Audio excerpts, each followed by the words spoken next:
कैसे हैं आप लोग। उम्मीद करता हूं कि आप लोग बेहतर होंगे और अपनी पढ़ाई आप लोग कर रहे होंगे और उस पढ़ाई में जहां कहीं भी मुश्किल आए उसको हल करने के लिए ही मैं हूं आपके साथ। आप भी मेरे साथ जुड़े रहें। तो बच्चों, आज हम पढ़ेंगे केमिकल रिएक्शन एंड इक्वेशन का पार्ट, अगला पार्ट। और बच्चों, ये इस चैप्टर का आखिरी पार्ट है। इस पार्ट के बाद केमिकल रिएक्शन और इक्वेशन नाम का ये चैप्टर कंप्लीट हो जाएगा और फिर उसके बाद हम अगले चैप्टर की तरफ चलेंगे जिसका नाम है एसिड, बेसिस एंड सॉल्ट्स। तो आज इस चैप्टर के एंड के मौके पर मैं लाया हूं इसी चैप्टर के दो बेहतरीन और बहुत ही ज़्यादा इम्पॉर्टेंट टॉपिक। और इसमें से एक टॉपिक तो ऐसा है बच्चों कि जो आपको आपकी नींदों में डराता है और आज के बाद मेरा वादा है कि आपको चैन सुकून की नींद आएगी बच्चों, क्योंकि आज से आपका डर ख़त्म हो जाएगा। तो क्या है वो टॉपिक और कैसे आपका डर ख़त्म हो जाएगा, जानने के लिए बने रहें आखिर तक मेरे साथ। तो चलिए आज की वीडियो का शुरुआत करते हैं। तो बच्चों, आज की वीडियो में हम कवर करेंगे सबसे पहले एक टॉपिक जिसका नाम है मेकिंग इक्वेशंस मोर इन्फॉर्मेटिव। हम इक्वेशंस को जो लिखते हैं उनको और ज़्यादा जानकारीपूर्ण, इन्फॉर्मेटिव कैसे बना सकते हैं। तो इसका जवाब हम पढ़ के रट के नहीं सीखेंगे बच्चों, हमेशा की तरह इसका जवाब हम अपनी अकल से, अपने दिमाग से खुद बनाएंगे कुछ हिंट्स की मदद से। तो कैसे बनाएंगे बच्चों, जानने के लिए देखते रहें मेरा ये लेक्चर और बने रहें आखिर तक मेरे साथ। तो बच्चों, सबसे पहले आप यहां देखें, ऊपर मैंने दो रिएक्शंस लिखी हुई हैं। इन रिएक्शंस पर ज़रा गौर करें बहुत ध्यान से। एन ईगल आई व्यू, पैनी नज़र से आप इनको देखें। सबसे पहले देख लिया बच्चों। तो ऊपर वाली रिएक्शन क्या है आप देखें, Zn यानी कि जिंक प्लस H2SO4 यानी कि सल्फ्यूरिक एसिड गिव्स देता है ऑन रिएक्शन ZnSO4 यानी कि जिंक सल्फेट प्लस H2 यानी कि हाइड्रोजन गैस। ओके। और दूसरी रिएक्शन देखें, CaCO3 यानी calcium carbonate on decomposition by heat देता है calcium oxide plus carbon dioxide. सबसे पहले बच्चों, मैं यहाँ पर आपसे माफ़ी चाहूँगा। मैं अभी आपको बताऊँगा कि मैंने आपसे एक्सक्यूज़ क्यों लिया है। तो बच्चों, सबसे पहले आप गौर करें कि ये रिएक्शन क्या वही रिएक्शन नहीं है जो मैंने आपको टाइप्स ऑफ केमिकल रिएक्शन में अपने वीडियो में बताया था। और ये रिएक्शन बच्चों मैंने कहाँ बताई थी, किस टाइप के अंदर बताई थी, ज़रा याद कीजिएगा, शायद आपको याद आ जाएगा। और अगर नहीं तो मैं आपको बताता हूँ कि ये रिएक्शन का एग्जाम्पल, जिंक और सल्फ्यूरिक एसिड की रिएक्शन का एग्जाम्पल मैंने लिया था डिस्प्लेसमेंट रिएक्शन में। याद आया ना? तो अब ज़रा कंपेयर करें, देखें वहाँ पर जो मैंने रिएक्शन लिखी थी बच्चों, उस रिएक्शन में और इस रिएक्शन में कोई फ़र्क आपको नज़र आ रहा है? ज़रा गौर कीजिएगा तो आपको एक फ़र्क नज़र आएगा, बहुत बड़ा फ़र्क। आ गया ना बच्चों? तो जिस जिस बच्चे को फ़र्क नज़र आया है वो कमेंट करके ज़रा मुझे बताए कि उसने क्या देखा। चलिए बात करते हैं क्या फ़र्क है। आप देखिए यहाँ पर जिंक के साथ यानी Zn के साथ लगा हुआ है ब्रैकेट में छोटा सा s, H2SO4 के साथ पास में ब्रैकेट में लिखा हुआ है AQ, ZnSO4 के साथ भी ब्रैकेट में लिखा हुआ है AQ और हाइड्रोजन के साथ भी ब्रैकेट में लिखा हुआ है G। तो ये S क्या है बच्चों? एक्चुअली ये जो अल्फाबेट यहां लिखे हैं ब्रैकेट में, ये रिप्रेजेंट कर रहे हैं एलिमेंट जो इसमें यूज किए गए हैं उनकी फिजिकल स्टेट को। तो आप देखें, S रिप्रेजेंट्स सॉलिड स्टेट। मतलब क्या हुआ कि इस रिएक्शन में जो जिंक लिया गया है वो सॉलिड लिया गया है, जिंक के टुकड़े लिए गए हैं। दूसरा, H2SO4 में जो एक्वस AQ है वो एक्वस को रिप्रेजेंट कर रहा है। एक्वस का मतलब है, एक्वा लैटिन भाषा में बच्चों पानी को कहते हैं। तो पानी को कहते हैं, तो AQ एक्वस H2SO4 का क्या मतलब है कि H2SO4 का एक सॉल्यूशन टाइप है, पानी में मिला हुआ है। ZnSO4 यानी कि जिंक के साथ भी AQ लगा हुआ है, और अब आप समझ गए होंगे कि जिंक सल्फेट भी एक्वस है। और हाइड्रोजन के साथ लगा हुआ G गैसियस स्टेट को रिप्रेजेंट कर रहा है बच्चों। तो आप समझ गए होंगे कि ये जो टॉपिक है, how to make reaction more informative, यानी अब आप इस तरह की रिएक्शन लिखकर, ये तो बता होता ही है कि रिएक्शन में कौन कौन से एलिमेंट लिए गए हैं, क्या रिएक्टेंट हैं और क्या प्रोडक्ट हैं, लेकिन इस तरह लिखकर आप उन रिएक्टेंट्स और प्रोडक्ट्स के फिजिकल स्टेट को भी जान सकते हैं बच्चों। Got it? तो बच्चों, आपको एक और बात यहां पर इंटरेस्टिंग सी जान लेनी चाहिए कि हायर क्लासेस में आप इन सिंबल्स के अलावा जो यहां ब्रैकेट में लिखे हुए हैं कुछ और सिंबल्स भी देखेंगे। उन सिंबल्स में बहुत सारे सिंबल्स होंगे बच्चों, वो आपको हायर क्लासेस में 11th और 12th में पता चलेंगे। ख़ास तौर से जब आप 11th में पढ़ेंगे एक चैप्टर जो कि बहुत इंटरेस्टिंग चैप्टर है, जिसका नाम है थर्मोडायनामिक्स।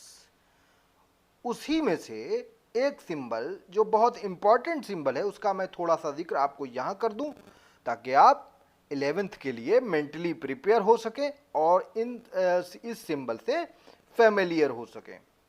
बच्चों, आप रिएक्शन में देखेंगे 11th क्लास में कि जिस तरह से मैंने यहाँ पर मेंशन किया है, जिंक S के साथ, यानी जिंक सॉलिड है, H2SO4 का एक्वस सोल्यूशन यूज़ किया गया है, ZnSO4 का भी एक्वस सोल्यूशन यूज़ किया गया है, हाइड्रोजन गैस को गैस फॉर्म में यूज़ किया गया है।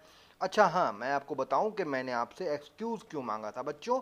नीचे वाली जो रिएक्शन है ना बच्चों, उसमें भी इस तरह से मेंशन किया जाना चाहिए था, जिसको मैं भूल गया हूं, उसके लिए मैंने आपसे एक्सक्यूज़ मांगा था।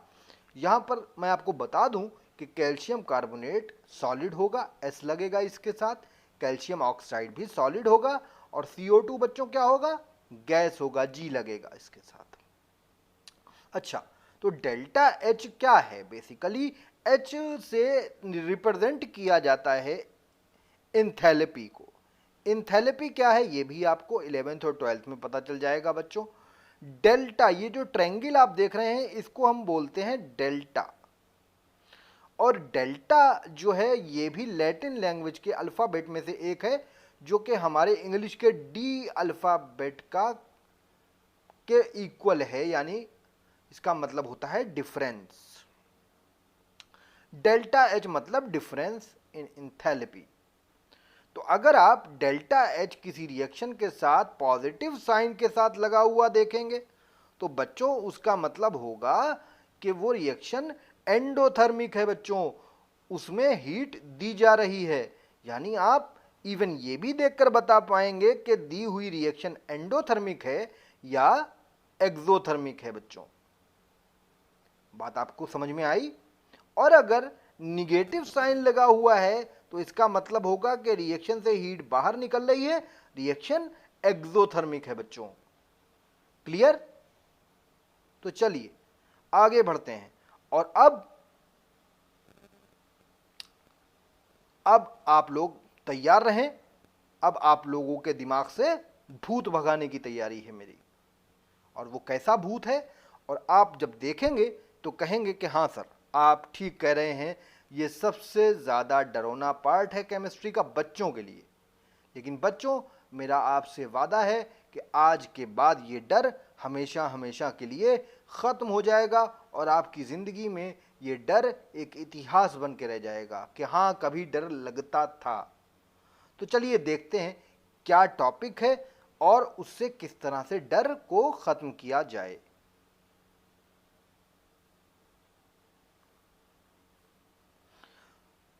तो देखिए बच्चों, म्यूजिक के साथ जैसे फिल्म में एकदम एंट्री होती है, तो यहाँ एक भयानक टॉपिक की एंट्री हुई है जो कि आप लोगों के लिए, शायद कुछ बच्चों के लिए भयानक है, हकीकत में तो ये भयानक नहीं है। तो अब राम से ब्रदर वाली यहाँ पर म्यूजिक बजनी चाहिए जो हॉरर फिल्मों में बजती है, लेकिन वो मेरे पास इस वक्त म्यूजिक नहीं है, वरना मैं डाल देता इस वीडियो में। चलिए, मजाक हुआ। Balancing chemical equation. तो सबसे पहला सवाल हमारे मन में आना चाहिए कि why balancing of chemical equation is necessary. आखिर हम करते ही क्यों है ये मुसीबत का काम? हमने चुना ही क्यों? हमने क्यों अब आबैल मुझे मार कर लिया? जरूरत क्या थी इसकी? तो उसका जवाब आपको मिलेगा लॉ ऑफ मास कंजर्वेशन में। बच्चों, ये एक ऐसा लॉ है जो दिया था एंटोइन लेवोइसियर नाम के एक साइंटिस्ट ने। उसने बताया था, इस लॉ के मुताबिक क्या बताया था कि मास can neither be created nor destroyed in a chemical reaction. बच्चों, यानी कि केमिकल रिएक्शन में ना तो मास बनता है और ना ही खत्म होता है। इसका क्या मतलब है? दूसरे शब्दों में हम कह सकते हैं कि रिएक्शन में जो रिएक्टेंट लिए गए हैं और जो प्रोडक्ट लिए गए हैं, उन रिएक्टेंट से जो प्रोडक्ट बने, मतलब प्रोडक्ट लिए नहीं गए हैं बच्चों, एक्सक्यूज मी, सॉरी, प्रोडक्ट जो बने हैं, जो प्रोडक्ट रिएक्शन में बना है, उसका मास और जिन रिएक्टेंट से वो बना है उसका टोटल मास बराबर रहना चाहिए। और बच्चों, मास कैसे बराबर होगा?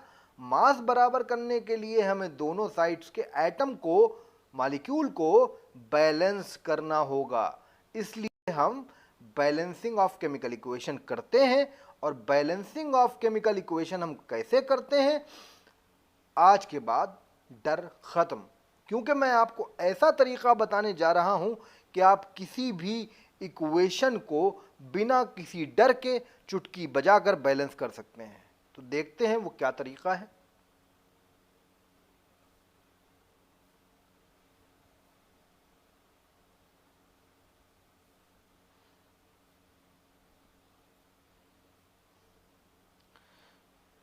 Steps for balancing equation. बच्चों, तो सबसे पहले जो आपको काम करना है वो एक ही स्टेप है, बल्कि स्टेप्स नहीं, स्टेप एक ही है, बहुत छोटा सा और बहुत आसान तरीका। सबसे पहले आपको क्या काम करना है कि जो इक्वेशन आपको बैलेंस करनी है बच्चों, उसको तोड़ लीजिए, छोटे छोटे पार्ट्स में तोड़कर लिख लीजिए। अभी मैं बताऊंगा कि कैसे। दोनों साइड, एरो की दोनों साइड जो रिएक्टेंट और प्रोडक्ट हैं उनको तोड़कर लिख लीजिए। बस सिर्फ इतना करना है। मैंने एग्जाम्पल के तौर पर यहाँ एक रिएक्शन ली है अनबैलेंस्ड, उसको मैं आपको करके दिखाऊंगा मेरे मेथड से। देखिए रिएक्शन क्या है, गौर से देखिएगा। Al2SO4 का होल थ्राइस प्लस NaOH देता है AlOH का होल थ्राइस प्लस Na2SO4, मतलब एल्युमिनियम सल्फेट जब रिएक्शन करता है सोडियम हाइड्रोक्साइड से तो देता है एल्युमिनियम हाइड्रोक्साइड और सोडियम सल्फेट। ये रिएक्शन बच्चों बैलेंस नहीं है। अब इसकी स्प्लिट फॉर्म देखिए कैसे लिखते हैं। जैसे यहाँ पर Al2 लिखा है, मतलब Al के दो एटम हैं, तो उसको हमने तोड़कर एक ये और एक ये लिख लिया बच्चों। SO4 कितने हैं? यहाँ पर थ्राइस लगा है, मतलब 3, 1 2 3 SO4 लिख लिए। NaOH को तोड़ना नहीं है, छोटा मॉलिक्यूल है वो, तो सिर्फ उसमें Na है और OH है। अब इधर आइए प्रोडक्ट साइड में, Al लिख लिया और ये लिखा Al, और OH कितने हैं? 3 हैं, तो तीनों OH 1 2 3 लिख लिए। Na2SO4 में 2 Na है, तो 2 NO को अलग लिख लिया और SO4 एक है। ओके, अब देखते हैं, देखिएगा कितनी आसानी से ये इक्वेशन बैलेंस होती है। देखिएगा रिएक्टेंट साइड में देखिए 2Al है, इधर देखिए प्रोडक्ट साइड में 1Al है। तो 1 को हम 2 कैसे बना सकते हैं बच्चों? 1 की 2 से मल्टीप्लाई कर दें। ठीक है, तो जिधर 1 है उधर 2 की मल्टीप्लाई कर दें, लगा दिया हमने 2Al। क्लियर बच्चों? अच्छा, उसके बाद देखिए SO4 रिएक्टेंट साइड में कितने हैं? 1 2 3। और SO4 प्रोडक्ट साइड में कितना है? सिर्फ एक। तो आपको एक SO4 को 3 के बराबर करना है, तो 3 1 3, यानी 3 आपने यहां लगा दिया। क्लियर बच्चों? अच्छा, 3 लगाने से सोडियम जो कि पहले प्रोडक्ट साइड में 2 थे, कितने हो गए? 3 2 6 हो गए। जब 3 2 6 हो गए तो इधर Na कितना है? 1 है। तो 1 को 6 बनाने के लिए 6 1 6, यहां 6 से मल्टीप्लाई कर दिया, हमारी रिएक्शन बैलेंस हो गई बच्चों। तो देखा आपने कि स्प्लिटिंग इक्वेशन मेथड से हम किसी भी रिएक्शन को with in a fraction of time किस तरह से बैलेंस कर सकते हैं। तो आज के बाद बच्चों में से कोई बच्चा नहीं डरेगा, और मैं लाता रहूँगा इसी तरह से आपके लिए यूनिक मेथड्स और यूनिक एग्जाम्पल्स, और बना दूंगा आपकी पढ़ाई को आपके लिए प्लेफुल। तो उसके लिए आप लोग बने रहें मेरे साथ और सब्सक्राइब करें मेरे चैनल रसायन केमिस्ट्री क्लासेस को, और बेल आइकन को दबाएं ताकि मैं जब भी वीडियो अपलोड करूं तब आपको वो वीडियो मिल जाए। और बच्चों, कल मैं आपके लिए एक ऐसा वीडियो ला रहा हूं कि उस वीडियो को देखने के बाद बच्चों आप ये कहेंगे कि केमिस्ट्री से बेहतरीन और अच्छा सब्जेक्ट दुनिया में दूसरा नहीं हो सकता, और जितना डर और खौफ केमिस्ट्री के लिए आपके दिल में है वो सारे का सारा कल निकल जाएगा। तो आप कल वीडियो ज़रूर देखिएगा, और वीडियो का इन्फॉर्मेशन आपको पहुँचे, अपलोडिंग की इन्फॉर्मेशन आपको पहुँचे, इसके लिए आपको सब्सक्राइब करने होगा मेरे चैनल को और बेल आइकन प्रेस करना होगा। तो मिलते हैं बच्चों कल एक और नए चैप्टर के साथ, जिसका नाम है एसिड बेसिस एंड सॉल्ट।